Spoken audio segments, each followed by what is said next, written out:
Okay, thank you. Okay, good morning. And yeah, thank you to the organizers for the invitation to speak here. So I'm a geometer, and this talk will be purely about geometric aspects of hyperkähler manifolds. And the goal is really to apply some of the ideas of mirror symmetry to uh, try to understand the geometry of compact hyperkähler manifolds. And there's sort of four aspects of mirror symmetry, or four ideas from mirror symmetry that I'm particularly interested in applying, and those are the Strominger-Yau-Zaslow conjecture, which gives a way of constructing mirror manifolds, and then there's certain relations between the mirror manifolds that you expect to hold, including topological relationships between Hodge numbers, and also um, equivalences of categories of the mirror manifolds. And then finally, there's this idea of adding a B field to the description, and we'll see how that plays out in the case of hyperkähler manifolds. So maybe a summary of the approach is that you start with a hyperkähler manifold, and in order to construct the mirror manifold, you have to first find a fibration on it. So you want to find, in our case, it'll be a holomorphic Lagrangian fibration, and I'll explain the relation of that with the special Lagrangian fibration of the SYZ conjecture shortly. But then once you have the fibration, you want to describe the dual Lagrangian fibration, which is the candidate mirror. And then finally, you want to look for evidence of mirror relations between the manifold and its dual fibration. Okay, so roughly speaking, mirror symmetry is identification of type 2A and type 2B string theory on a pair of Calabi-Yau manifolds. So given a Calabi-Yau manifold, there should exist a mirror Calabi-Yau manifold such that the type 2A string theory on the original manifold is equivalent to type 2B on the mirror, and vice versa. And from a mathematical perspective, the remarkable and I guess really unexpected aspect of this was the fact that the type 2A is built from the symplectic geometry, and type 2B is built from complex geometry. And so it really gives a sort of unprecedented relationship between symplectic and complex geometry.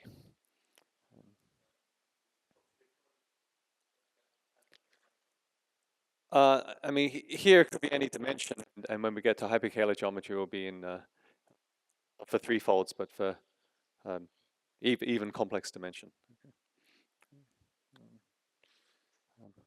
Okay, so firstly, the Strominger-Yau-Zaslow conjecture gives a kind of recipe for trying to find the mirror manifolds, and it says that if you start with a Calabi-Yau manifold with the Kähler form, small omega x, and holomorphic volume form, large omega x, then it says that at least in some limiting case, the Calabi-Yau should have a special Lagrangian fibration. So that means that there's a fibration of x where the fibers are of half the dimension, and the smooth fibers are complex tori, and they're Lagrangian with respect to the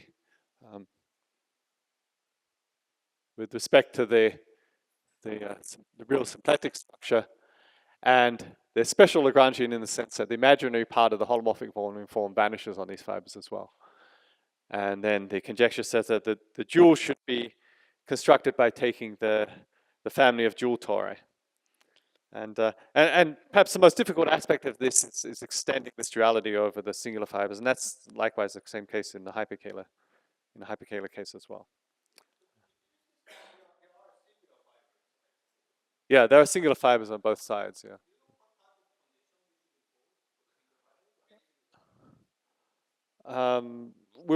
We'll come to that in the hyperkähler case. Yeah, that's one of the principal difficulties of extending this over the singular fibers. And we'll see examples of this in the hyperkähler case. Yeah. Okay, so for hyperkähler geometry, hyperkähler manifold, you have a Riemannian metric which is Kählerian with respect to a triple of complex structures, IJK, and these IJK behave like the quaternions. And then you have also corresponding Kähler forms omega I, omega j, omega k for each of these. And if you just manifold with respect to I, then you can combine the two Kähler forms for j and k into a single complex value 2 form. And it turns out that this is holomorphic with respect to I. And so this sigma gives what we'd consider a complex symplectic form. It's also non-degenerate. So it's like a complex version of a symplectic form. And this is a way of sort of encoding the entire structure in terms of the holomorphic geometry, the complex structure. And conversely, Yau's theorem is that if you have a compact Kähler manifold with this holomorphic symplectic form, sigma, then there actually exists a hyperkähler metric on this as well. And so again, this is just sort of reducing the whole structure to a holomorphic structure. Now, the top power of this holomorphic 2 form gives a holomorphic volume form. And so this is like what we had with the Calabi-Yaus as well. So some examples of these compact hyperkähler manifolds are in 2 complex dimensions. You just have K3 surfaces. And in higher dimensions, you can make examples of these by taking, well, if you take symmetric products of a K3 surface, you'll get something that's singular, but it has a crescent resolution, a natural resolution, which is the Hilbert scheme of points on the K3. So this is then a smooth compact hyperkähler manifold. The corresponding construction for an abelian surface also gives a compact hyperkähler manifold, but this is up to a finite cover. This is really a product of the abelian surface and another smooth compact hyperkähler manifold that we call the generalized Kummer variety. There are other ways of constructing compact hyperkähler manifolds, for example, as moduli spaces of stable sheaves on abelian surfaces. Up to deformation, these use the same examples of these two. So up to deformation, there's really 2 examples in each dimension: the Hilbert scheme of points on K3s and generalized Kummer varieties. Except in dimension 6 and 10, there's a couple of additional examples due to O'Grady, about which a lot is known, but I won't say anything more about those in this talk.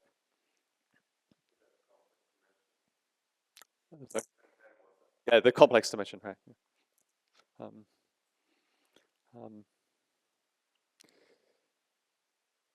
Okay, so I mentioned that you have this holomorphic 2 form with respect to I.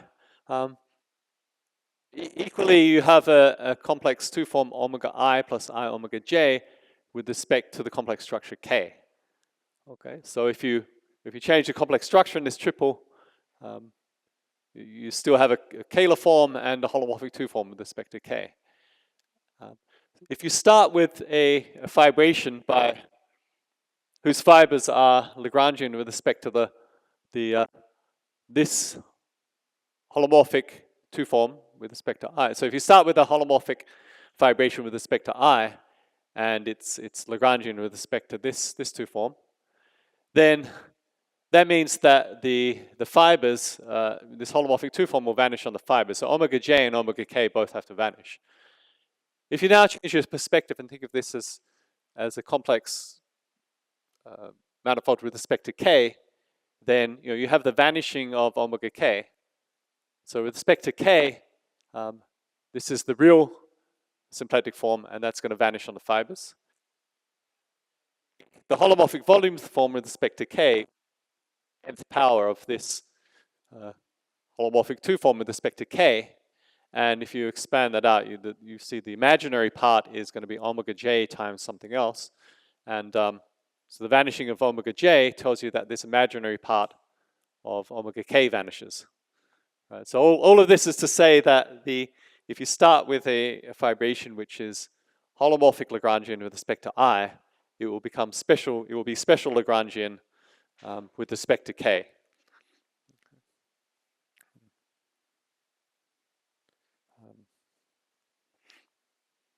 Okay, so for this reason, we consider holomorphic Lagrangian fibrations instead of special Lagrangian fibrations. They're kind of the same after this rotation of complex structures.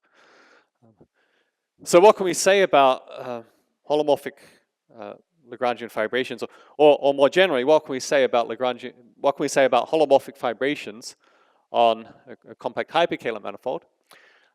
So if you have a holomorphic fibration with compact fibers on a compact hyperkähler manifold, and with fibers that are connected and dimensions strictly between 0 and 2n, 2n being the complex dimension of x, then Matsushita proved that, in fact, this fibration must already be Lagrangian, that the base and the fibers have to have dimension half the dimension of x, and the fibers are holomorphic Lagrangian, and general fibers in a complex torus. Yeah, I mean, here I'm assuming x is irreducible in the sense that the holonomy is exactly SPN. So it's not. So x is not like a product of lower dimensional things as well. Moreover, Matsushita proved some results which suggested the base should be complex projective space, and that was confirmed by Huang under the assumption that the base is smooth. And so this is forth in this talk. When I talk about Lagrangian fibrations, I mean this kind of fibration by holomorphic Lagrangian tori, but again with singular fibers as well. So the Strominger-Yar-Zasloff conjecture in this setting takes the form that, well, one aspect of it is that there should exist this holomorphic Lagrangian fibration on a compact hyperkähler manifold, and but we can say something a little more precise. We can say if their X contains what we call an isotropic divisor, then it should be up to birational map at least have this Lagrangian fibration structure on it. So this conjecture, I mean, it tells us in particular that if you have a compact hyperkähler manifold and you consider its moduli space of deformations, then the Lagrangian fibration should be dense in this moduli space, and they form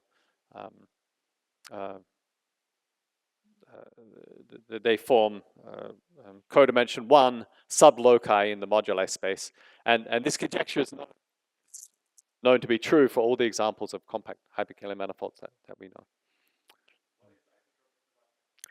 So isotropic, in the case of a K3 surface, it's that you have a divisor whose square is 0, and in higher dimensions there's an analogous statement, which is the divisor is isotropic with respect to another quadratic form, the Bevil-Bogomolov quadratic form on divisors. So it's an analog of square 0 in the K3 case.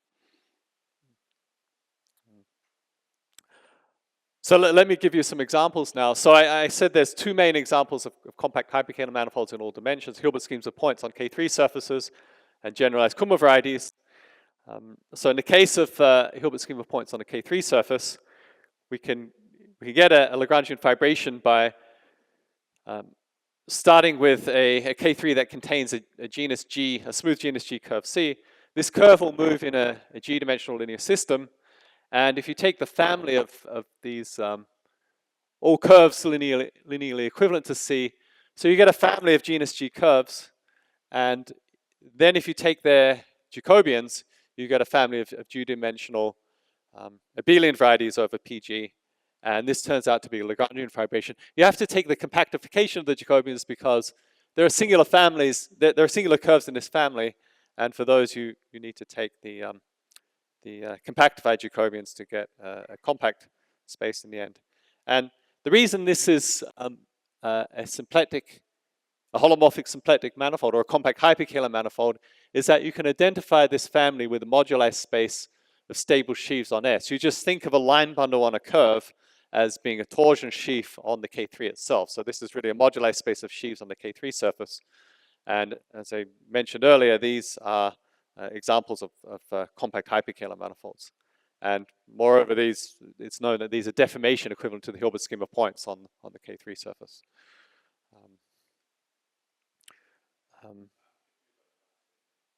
Which last statement? This part or?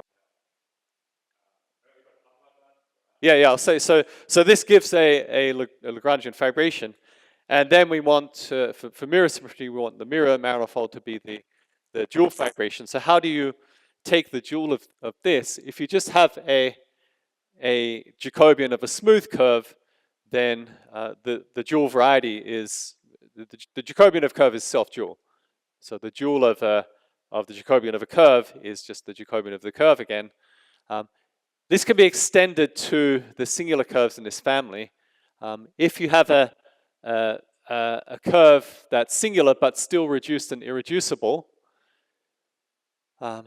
and moreover, if the singularities of this are superficial, which is what we have here because the curves all lie inside the K3 surface, the smooth K3 surface, then it's known that the compactified Jacobian of C is an irreducible variety, and how do you construct the dual? You would take the Picard scheme of that. In this case, this is singular, so you take the compactified Picard scheme. But it's known that in this case, the compactified Picard scheme of this degeneration of abelian variety is again isomorphic to that compactified Jacobian itself. And so this self-duality of the Jacobians of smooth curves then extends to the singular curves in this family as well. And so the dual fibration is again just isomorphic to X itself. Okay.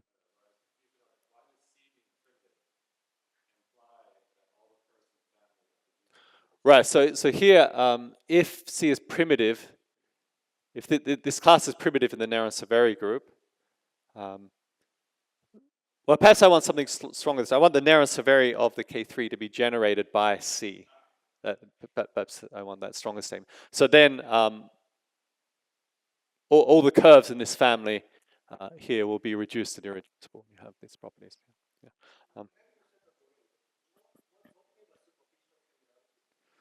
So I mean that so in this case, the curves are embedded in the smooth K3 surface. So the singular.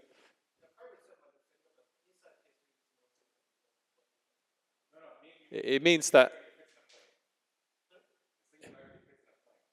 Yeah, so it's locally planar. Yeah, in this case, they're in the K3. Yeah. And perhaps I should. I mean, this Mukai system is a kind of a compact analog of the GL-Hitchin system.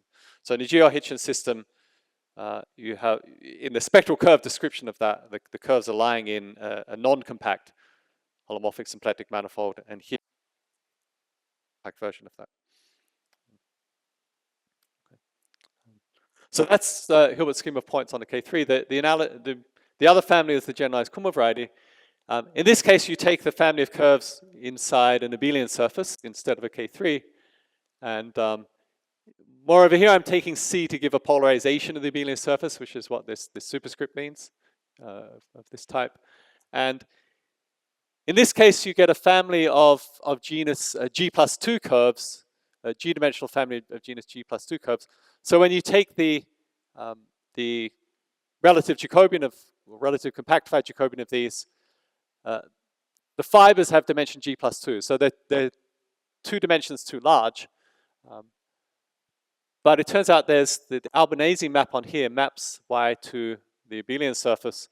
And if you then take the fibers of these, then each fiber, this is G+2 dimensional, maps to this 2-dimensional abelian surface. And then the kernel of this then gives a G-dimensional abelian variety. And so it's this family of G-dimensional abelian varieties that then gives a family over PG, and this is again a Lagrangian fibration. And I mentioned the polarization type, but don't worry about that.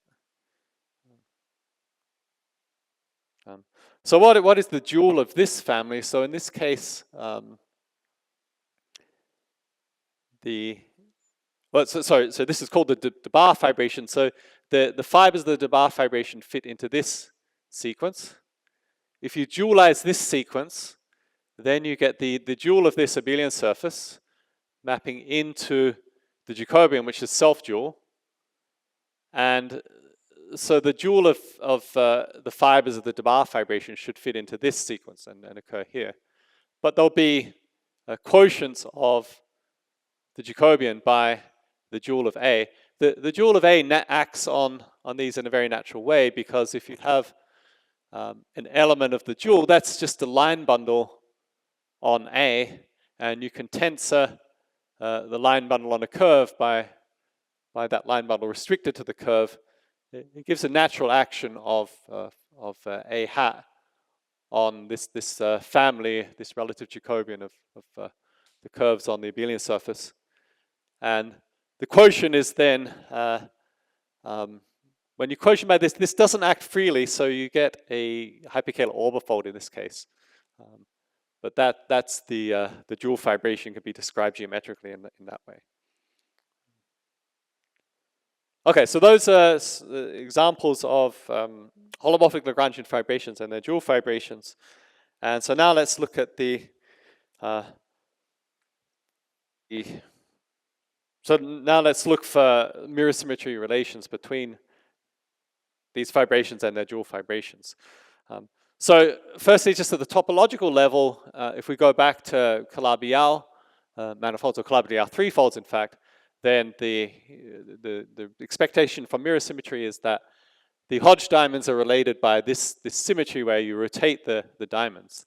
And in particular, this is telling you that the complex geometry of one is related to the symplectic geometry of the other. So for example, if you take the 1-1 forms here, then on the mirror Calabi-Yau, then by the rotation, that's the 1-2 forms here, which are related to the first cohomology of the tangent. So this is describing deformations of X as a complex manifold, and it's related to the space where the symplectic structure lies on the dual. In the case of hyperkähler manifolds, or compact hyperkähler manifolds, the Hodge diamond already has this symmetry. If you rotate it by 90 degrees, you get the same thing, right? So the same Hodge numbers occur here and here. And so there's already this additional symmetry of the hyperkähler manifold. So doing this rotation doesn't give you a new Hodge diamond. It gives you the same Hodge diamond again. And so, for example, for the Bouvoul-Mukai system, we said that the dual the fibration is itself dual. If you take the dual fibration, it's just the same as X itself. And so then you automatically get this relation between the Hodge numbers, that the Hodge numbers of the dual are just the same as the Hodge numbers of the original X, but these are also related to, you already have this symmetry of X, so you get these Hodge numbers of the dual, of the mirror, are equal to these Hodge numbers of the original one. So it's perhaps not very interesting in this case. You automatically get this topological version of mirror symmetry. In the case of the Debar system, though, the dual fibration was this this quotient, which, as I said, is a hyperkähler orbifold. There's another way to describe this, in fact, which is that it's, I mean, here I'm quotienting by the abelian surface, but it's also, it can be identified with a quotient of X by a finite group, where the finite group is isomorphic to just this product of cyclic groups. This comes from the natural isogeny from, whenever you have an abelian variety, there's a map from the abelian variety to its dual variety, and it's isogenous to the abelian variety is isogenous to its dual, so there's just the dual is a quotient of the original abelian variety by a finite group, and that's exactly this group, this gamma in this case. So fiber-wise, this is, taking this quotient by gamma is just coming from the map of abelian variety to its dual variety. So in any case, so the mirror manifold is an orbifold, and so if we want to relate Hodge diamonds, you need to use the stringy Hodge numbers of the orbifold. So the stringy Hodge numbers are encoded in the stringy E polynomial, which is given by a formula like this. So if you have this orbifold X modulo this finite group, Then you look at the fixed loci for each of the conjugacy classes in the group, and you take their stringy Hodge polynomials. So that's just the you take the Hodge polynomial, the E polynomial constructed from the Hodge numbers of this that are invariant under the centralizer of that element, and U and V here are the variables in the Hodge polynomial, and then there's this thing, I guess, mathematically known as the age of gamma, but it's like also called the fermionic twist. There's some adjustment you need to make to the power here. Right. So as I said, it's a fixed locus of gamma. Here you're taking the cohomology invariant under the centralizer of this element gamma and making a Hodge number of that. So then the conjecture is that for the bar fibration, the stringy Hodge numbers or the stringy E polynomial of its dual, this quotient, are equal to the Hodge numbers of X.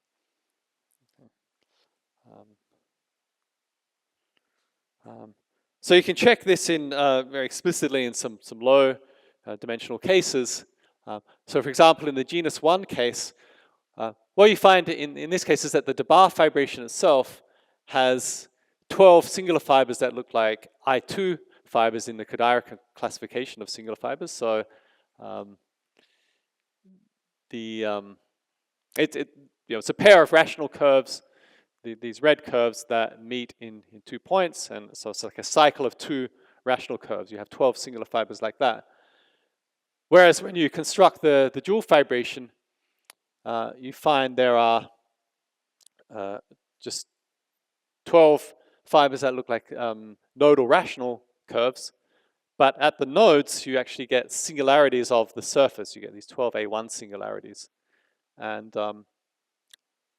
so this singular K3 with 12 A1 singularities, but it's known that when there's a Kreppin resolution of the singularities, that the stringy Hodge polynomial, the stringy E polynomial, is equal to just the E polynomial of the resolution, which will be a K3 surface in this case, and then that's just equal to the E polynomial of the original one.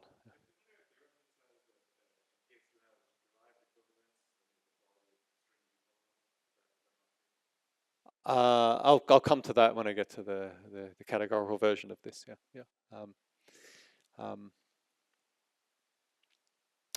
So in this case, you can see the relation like this.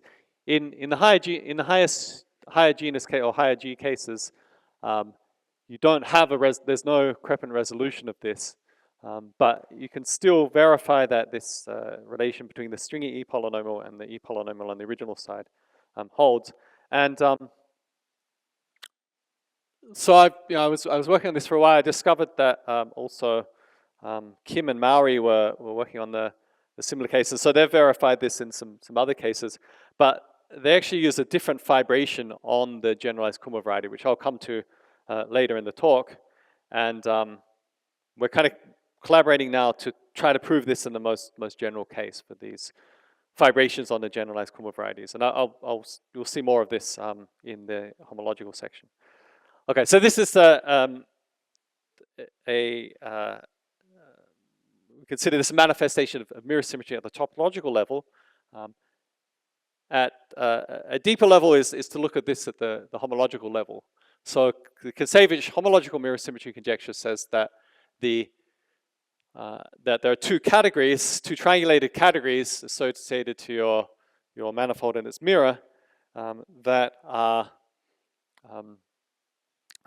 and these triangulated categories are equivalent. So on one side, on the complex side, you have the derived category of coherent sheaves on your complex manifold X, and this should be equivalent to the Fukaya category, or maybe the derived Fukaya category of the symplectic manifold of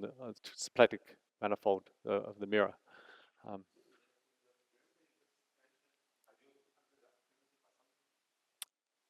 What do you mean? So in the case of the Bavumukaya system, yeah, we assume that. in the for the bar system on the generalized Kummer variety, it's never the case that all the fibers are reduced and irreducible. So there are non-reducible fibers, and that actually gives interesting phenomena in the case of at the categorical level, which I'll describe in a moment. Okay. Are they what? Uh, yeah, I believe they are still reduced. Yeah, yeah, yeah. I mean, yeah, you put some conditions on the. That's kind of the generic case for these vibrations, yeah. But if you, like for the Bavul-Mackay system, you can specialize to ones where you have non-reduced fibers, but then it's more difficult to get these identifications in those cases. Um, okay, so this is sort of the general. In the general case of holomorphic mirror symmetry, we have this relation. In the hyperkähler case, because of the rotation, we're just dealing with holomorphic picture on both sides. And so what we expect, or what we try to show, is that there's a equivalence of derived categories of coherent sheaves on both sides.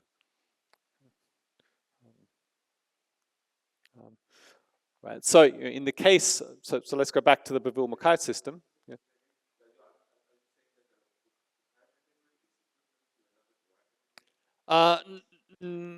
No, I don't.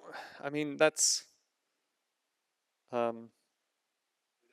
So, I mean, heuristically, or the way I think about it is, or maybe perhaps this is more of a dream, but I mean, the hope would be that there is a way to, under this hyperkähler rotation, to go from the Fukaya category in the symplectic case to the derived category coherent sheaves in the complex case. And but this would mean deforming from the symplectic to the complex. And what is the framework for doing that? I mean, the framework could be the generalized complex geometry of Hitchin. So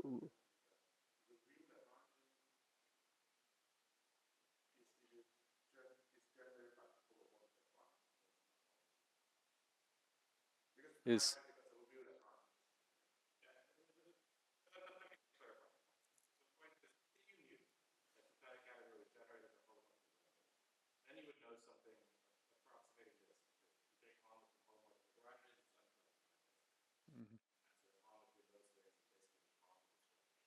mm-hmm.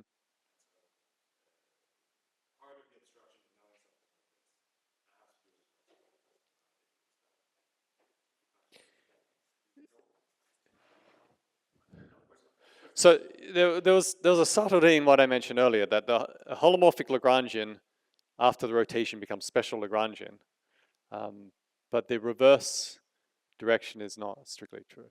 Right? There are examples of special Lagrangians that don't come from holomorphic Lagrangians. So that's certainly a fly in the ointment here to try to do this. Yeah. Okay. Right. So in the case of the Bavul-Mackay system, so we had the Jacobians, and then for the dual fibration, we take the dual of the Jacobians, which, as we said, they're self-dual, so we get again the same space. The mirror is the same. The dual fibration is isomorphic to the same space. Moreover, for a smooth curve and its Jacobian, we have an equivalence of the derived categories. This is just Mackay's original example of a Fourier-Mackay transform between Jacobian of a curve and the dual of the Jacobian of the curve, or more generally for any principally polarized abelian variety and its dual. You have this equivalence, but it's not, even though the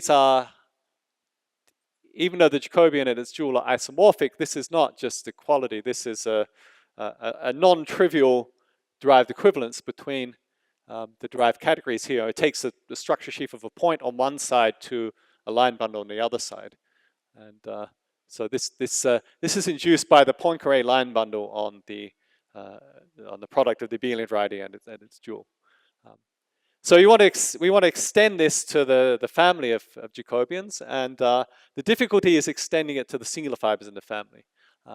Nevertheless, it's known that if we're in this case, which is kind of the generic case where all of the curves in the family are reduced and irreducible, then, as I mentioned earlier, the dual of this compactified Jacobian is again isomorphic to the compactified Jacobian. And moreover, you have a generalization of the Poincare line bundle on the space and its dual, and that induces an equivalence of derived categories for these singular or these degenerations of abelian varieties. And so then you can construct a relative version of the Fourier-Mackay for the family of Jacobians and compactified Jacobians and the dual family. And this is something I verified in the lowest dimensional case where beyond the elliptic case is when you have a family of abelian surfaces over P2, and but Arinkind extended this to arbitrary genus as well. My paper is like 2007 or something like that. Yeah.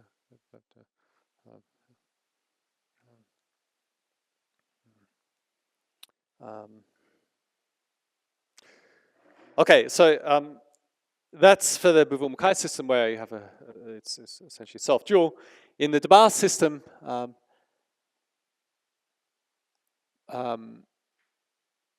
a single fiber, on a smooth fiber, you would have that just Mackay's original Fourier-Mackay transform is between an abelian variety and its dual. So again, you have a Poincare line bundle on the abelian variety and the product with the abelian variety and its dual. And that induces an equivalence between the derived categories of these. And as I said, that the dual is isogenous to X. It's just a quotient of the original abelian variety by a finite group. And then you can think of this derived category of this quotient though as like the equivariant derived category on X. Okay. And again, we want to extend this to the whole family. That means extending this equivalence to the singular fibers. And again, the difficult part is extending it to the singular fibers. And so we expect this to be true. It's not completely verified, but the analogous picture in the non-compact case is to look at the SL Hitchens system and the PGL Hitchens system, which is its dual. The SL Hitchens system is smooth, but it's dual. The PGL Hitchens system is an orbifold. But it's really just like this, that the PGL Hitchens system is a quotient of the SL Hitchens system by a finite group. Okay. And in this case, this equivalence of derived categories was proved by Emilio Franco and I think two of his master students, and also independently by Ran and Xu. And the interesting part in this case is over what's called the endoscopic locus, which is the locus over which the fibers are reducible. So the fibers have several components. And this is kind of what we saw already in the Debye system, that you have on the Debye system, you have these, even in the lowest dimensional case, you have these 12 singular fibers where the fibers are reducible, so they have two components. But on the dual side, the fibers are reducible, but there are singularities of the total space in there. So in this duality, on one side you have reducible fibers, and the singular fiber on the other side, these are parametrizing line bundles or sheaves on the singular fiber, and then but you have this singularity which is kind of encoding a lot more information than you see. And conversely, you want these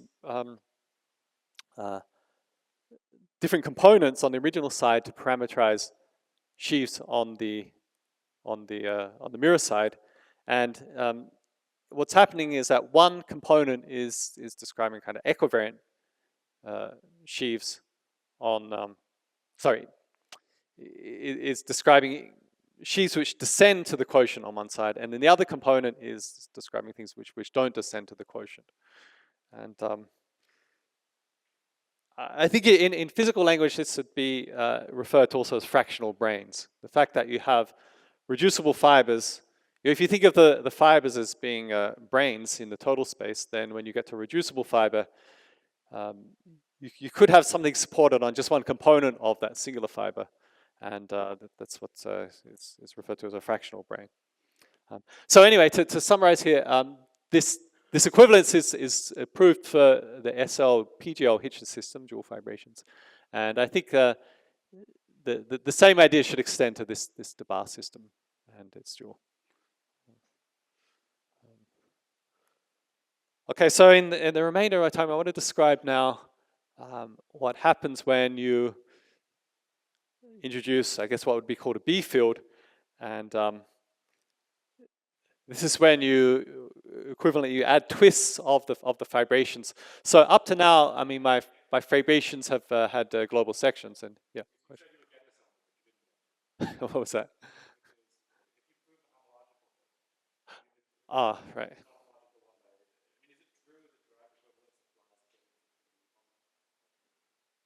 If you have a derived equivalence, then I think what should be true, I don't know if this is completely verified, but if you take Hochschild cohomology of the categories, then you should get that equivalence. Yeah.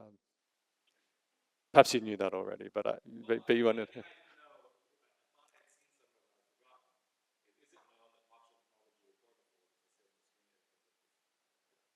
In the Orbifold case, I'm not sure, but that I mean, yes, certainly that would be what you expect. Okay. Okay, so let's come now to the twisted fibrations. Yeah.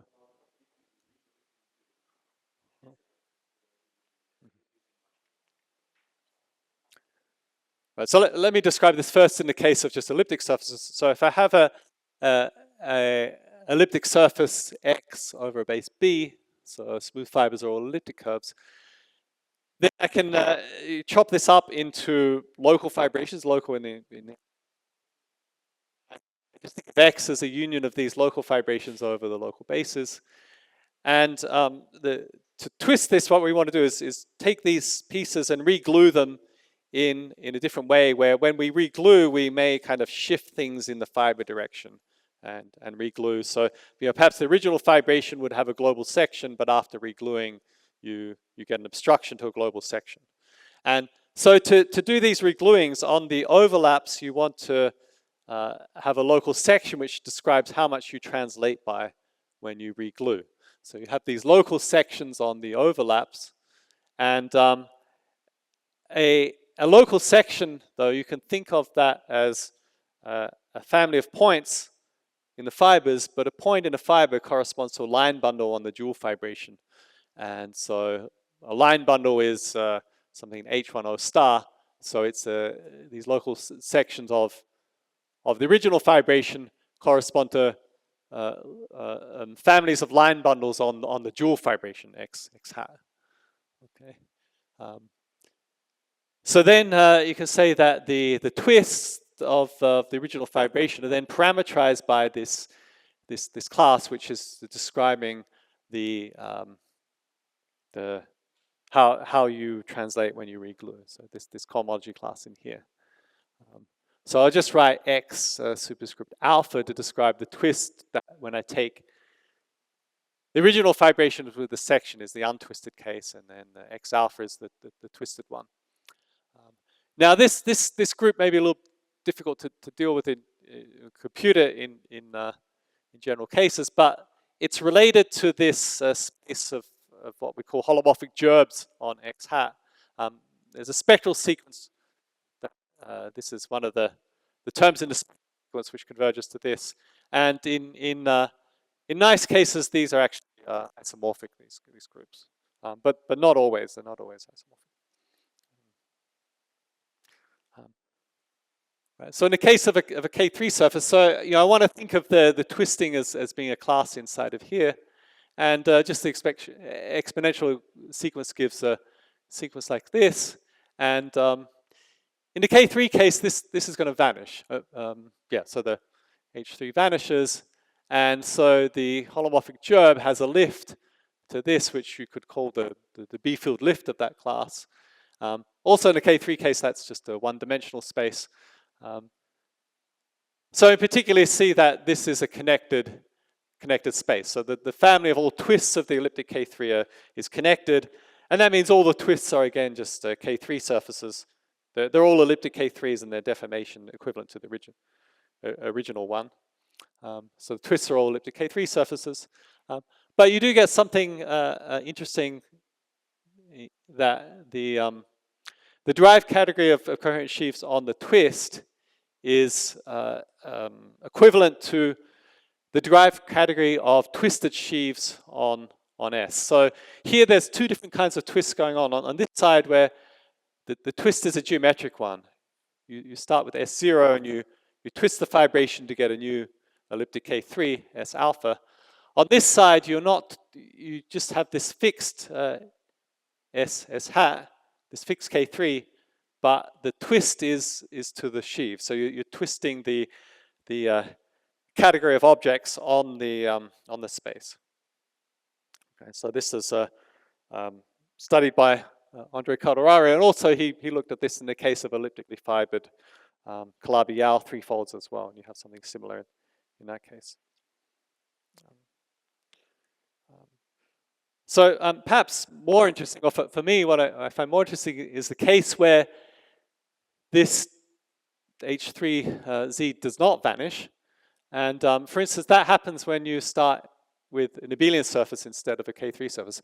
So if I start with an abelian surface, which is just a product of elliptic curves that has a natural fibration over one of the elliptic curves, and the dual elliptic fibration here is A hat. So here I'm using A hat to denote the dual elliptic fibration. So this would really be E cross F dual.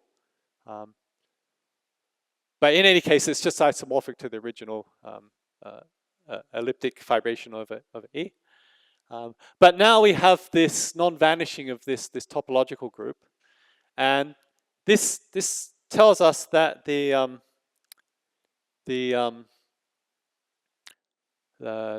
if we go back to this space parametrizing the twists, so it subjects onto this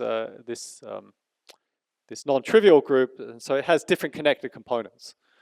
So the family parameterizing all twists of this elliptic fibration of E is now disconnected, and if you stay in the connected component of 0, then you get that's just parametrizing all complex tori. So that's just all twists of A over E that are still deformation equivalent to E. So they're still complex tori. The other connected components, though, parameterize Kodaira surfaces. Okay, so what's a Kodaira surface? The Kodaira surface, the construction is you take a line bundle of non-zero degree on the elliptic curve, and then you take away the zero section, so you get the C star bundle over E, and you can write the fiber F here as being C star modulo multiplication by a non-zero complex number, fixed complex number lambda, non-zero, and also with absolute value not equal to 1. And so you can write the fiber as a quotient of C star like that, and then you quotient all the fibers, all the C star fibers of L star by that. So L star is a C star bundle. You quotient out by this equivalence, then you get a fibration over E whose fibers are all isomorphic to F. Right. So this is again an elliptic fibration of E, and this is the elliptic surface you get when you twist by something that's not in the trivial component, but in one of the other components. This is an example of this is known as a Kodaira surface, and this is a non-kähler surface, compact surface. So we want to apply these same ideas in higher dimensions. And, in the case of the Bouvet-Mukai system, you can get a twisted version of the Bouvet-Mukai system by looking at the family of Jacobians of degree D, where D is some non-zero degree. So the ones I described earlier were just the degree 0 Jacobians, but I can take non-zero degree and get a family of degree D Jacobians. Locally, it's still the same as the degree 0, family of degree 0 Jacobians, but globally, it's a twisted version of that. Okay. And so this is exactly an example of one of these Tate-Shavrevich twists of X0. The dual fibration, when you form the dual fibration, it's just the same as the dual fibration of X0 itself, which, as we saw, is isomorphic to the original system X0. In this case, again, we have this equivalence that I mentioned earlier. That so this is the twist. This is the geometric twist of the fibration. So you have different geometric space here. The twist is occurring at the level of geometry. Over this side, the twist is occurring at the categorical level. You're twisting the family of, twisting the category of sheaves on X0 by this job. And again, this is something I proved in the two-dimensional case, or genus 2 case, and then it was extended by Rinken. Is it basically a tautology? I mean, you need to prove that you have this equivalence for the singular fibers. That's the main thing.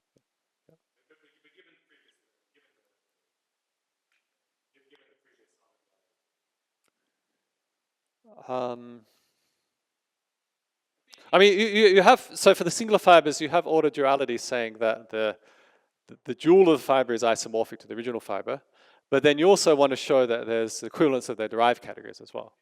And,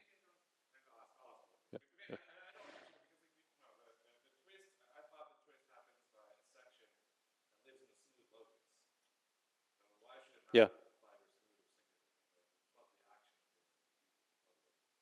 No, but you still have to prove that for singular fiber, the derived category of the dual is isomorphic to the original one. When you say order duality, you mean at the categorical level? Okay, okay. Yeah. Yeah. Yeah. Yeah, but I mean, when when I wrote my paper, the order duality was not known at the for the singular curves. Yeah. Yeah.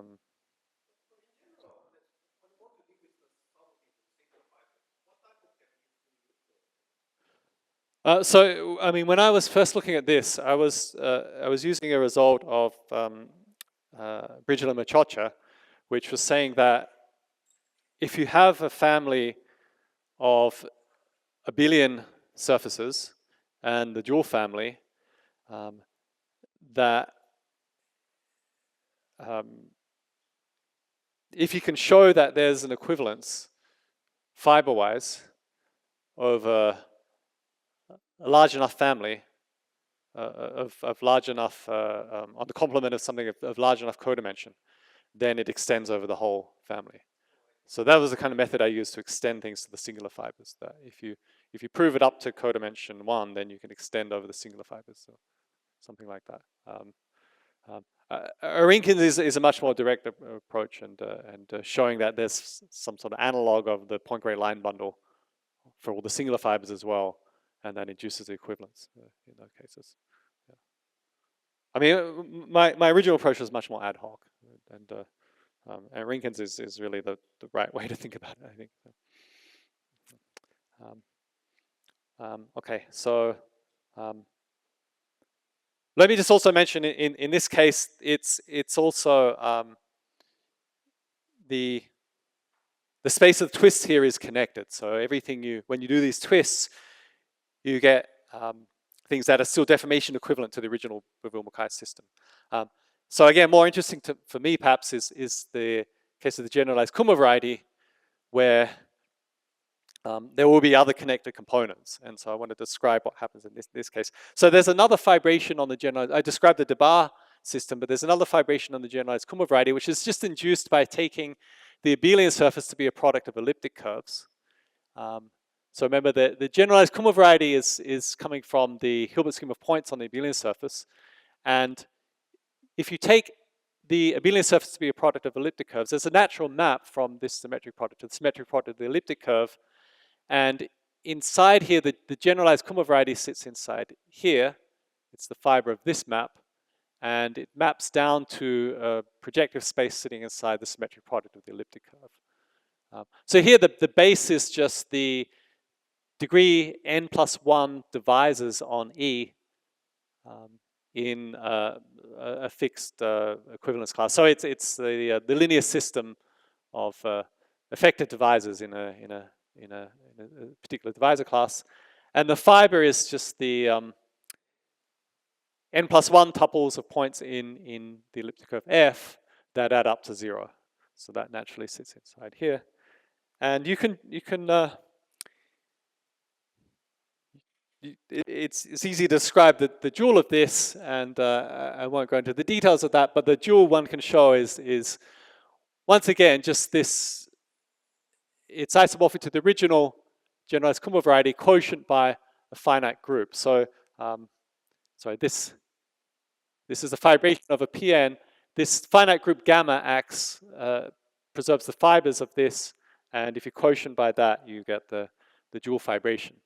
So this is the dual fibration. It's, again, an orbifold. And we want to consider twists. So, I mean, earlier I was describing twists of X parameterized some brow group on the dual. I want to flip this around, though, and consider instead twists of X hat. And that'll be parameterized by the brow group of X. And the interesting feature here is that this topological group is non-trivial. So the twists of X hat, parameterized by the brow group of X, has different connected components. And one component will just describe twists of this that are all in deformation equivalent to the original one, so that these will have covers that are just deformations of the generalized Kummer variety. But there will be other components that give twists of this which are not deformations of the original thing, and so they also have gamma covers that are smooth. So the twists here will be orbifolds, but they have covers that are smooth manifolds. And what I found is that these are actually what are known as Guan manifolds. So what's a Guan? What are Guan's manifolds? So I said earlier that if you take an abelian surface and you twist it, you get these Kodaira surfaces, these primary Kodaira surfaces. And the generalized Kummer variety is constructed from the abelian surface. Guan's manifolds are constructed from the Kodaira surface. So if you start with a Kodaira surface and you take its Hilbert scheme, then you have a map from the Hilbert scheme to the symmetric product of the base elliptic curve, and then you can add up the n+1 points here and get a map to E. And then you want to take the fiber of this, and that'll give you something of odd dimension. You also want to quotient by the action of the fiber of this F. This is going to act on the quotient here. It doesn't act freely, but there are some points which have stabilizers. So what you get when you take the quotient is an orbifold, and it has some singularities that are locally of this form. And Guan showed that there's this orbifold has a cover, which is a smooth manifold, and it's a smooth holomorphic symplectic manifold. And I think the original reason Guan was studying these is that this gives a simply connected non-kähler holomorphic symplectic manifold. I think before this discovery, it was expected maybe that these couldn't exist, simply connected non-kähler holomorphic symplectic manifolds. But indeed, Guan found that there do exist such examples like this. And so what I described earlier is that these are what one gets when you twist the this vibration on the generalized Kummer varieties. So the summary of this part is saying that if you have, well, we saw that for an abelian surface, there are twists that give you these non-kähler spaces, these non-kähler Kodaira surfaces. Likewise, in higher dimensions, the twists of these generalized Kummer varieties give you these non-kähler Guan manifolds. Okay, so I've been trying to explore these twists a little more and see when is it possible that you start with this holomorphic Lagrangian fibration and twist it to get some sort of new holomorphic symplectic manifold. The ideal situation would be to find new examples of compact hyperkähler manifolds in this way. In this case, that's not what we're getting. These are not hyperkähler because they're non-kähler. But it does show that this is perhaps a promising approach to try to twist these and find new examples in this way. Okay, so I finished there. Thank you. Sorry, what is the how non-kähler is it? So in this case, it's really just coming from the non-kählerness of the Kadara surface. I think the precise way to see that that Guan's manifold is non-kähler is that there's a sub manifold inside the Guan manifold that projects down to the Kadara surface Z. That's perhaps the most immediate way to see that it's non-kähler. That's okay. So I finished. Thank you.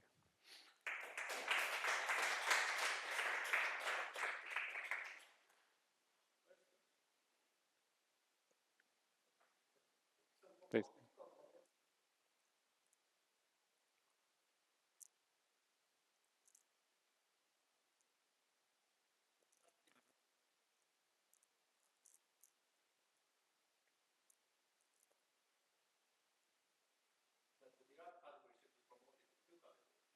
Hmm.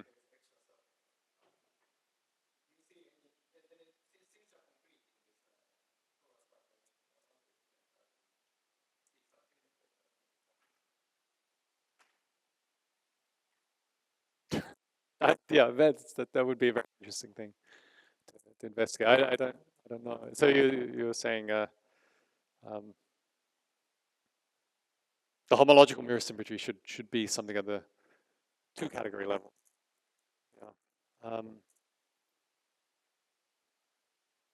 Yeah, I think it's very interesting. I don't I'm not sure I can say anything about it though.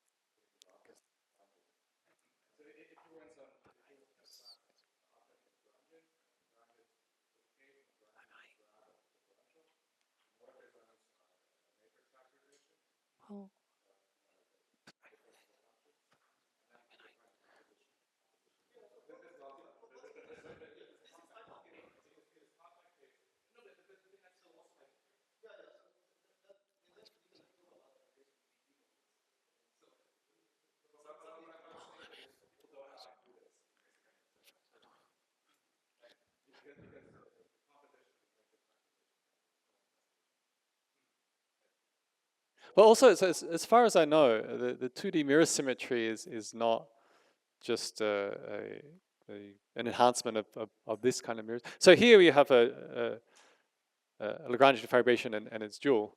But for 2D mirror symmetry, you're using more this symplectic duality to find the dual. So I'm not sure that the dual fibration is the right thing to consider as a mirror for the 3D mirror symmetry.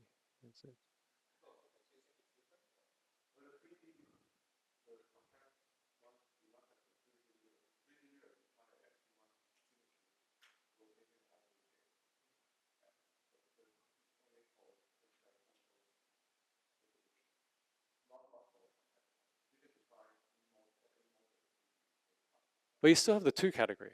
Right? You still have the two category. For in the compact case, you still have a two category. But you're saying there's no candidate for the mirror of it. You're saying it's not known, or it could not exist.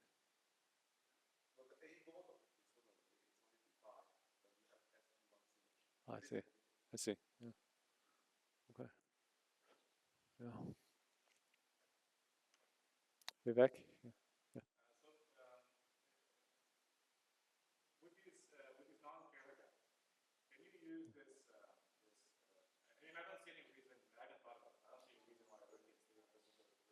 Which theorem? Uh, yeah, I think it should still work. I mean, still fiber-wise, they're just abelian varieties, and yeah. I mean, locally, I think the abstraction to Kahleness is a global thing. So yeah.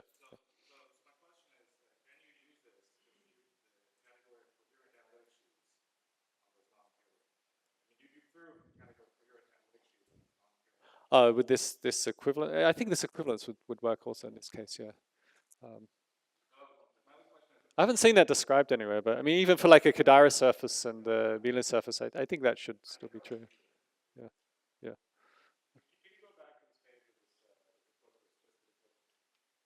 Uh, oh, this Corderaras or yeah.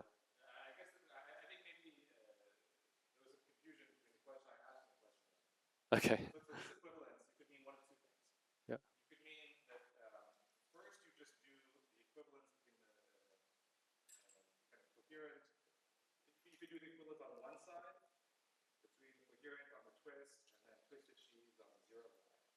Mhm. Yeah.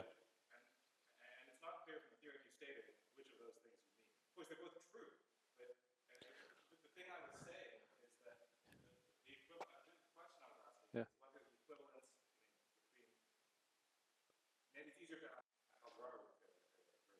Yeah.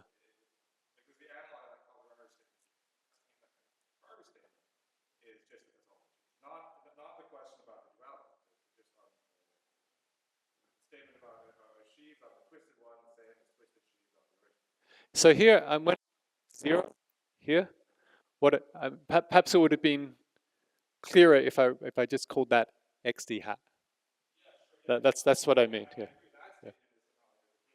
Yeah.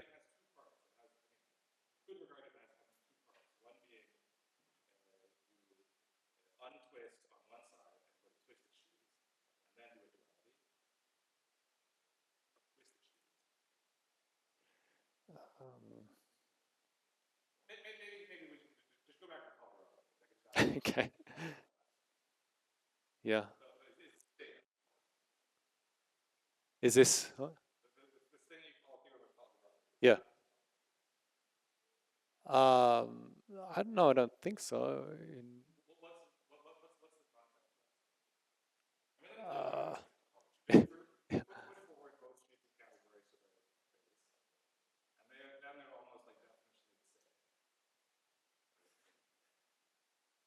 push forward sheaves to which space? Oh, to P1. Yeah.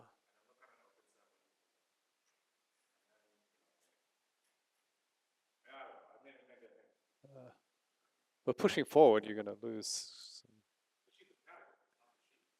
some sheaves of categories. You'll have to explain that to me afterwards, I think. Yeah.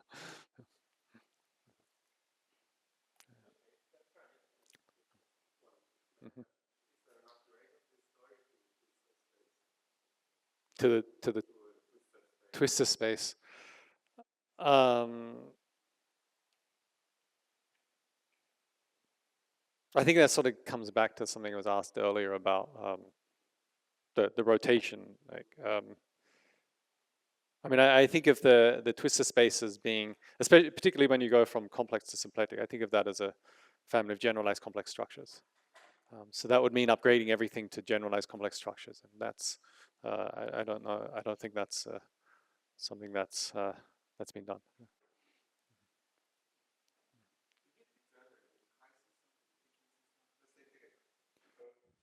Yeah, yeah, yeah. So the Bavul-Mackay system degenerates to compactification of the GL-Hitchin system. This is the Nagy-Lazarsfeld. And with my student Shen, we did something similar for the SL, no, PGL Hitchin system. And I think Emilio Franco has worked on this in other cases as well.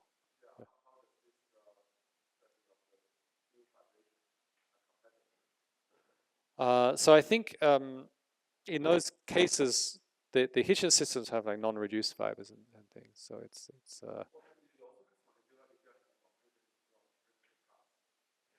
yeah, but we try to avoid that when when we prove things. We try to stay in the cases where fibers are reduced and irreducible.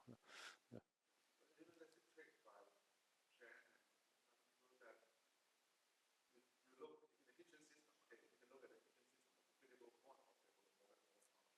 Mm-hmm.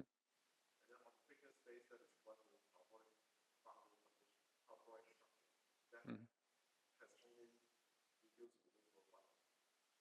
Mm-hmm. I see. Mhm. Okay.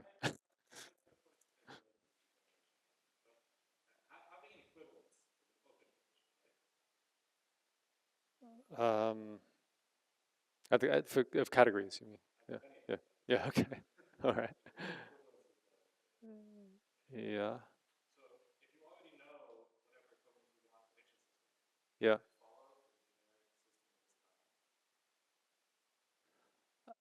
Yes, but it's you need to compactify the Hitchin system first, and then smooth it to say the Biville-Mukai system. So I think that when you compactify, um, you don't.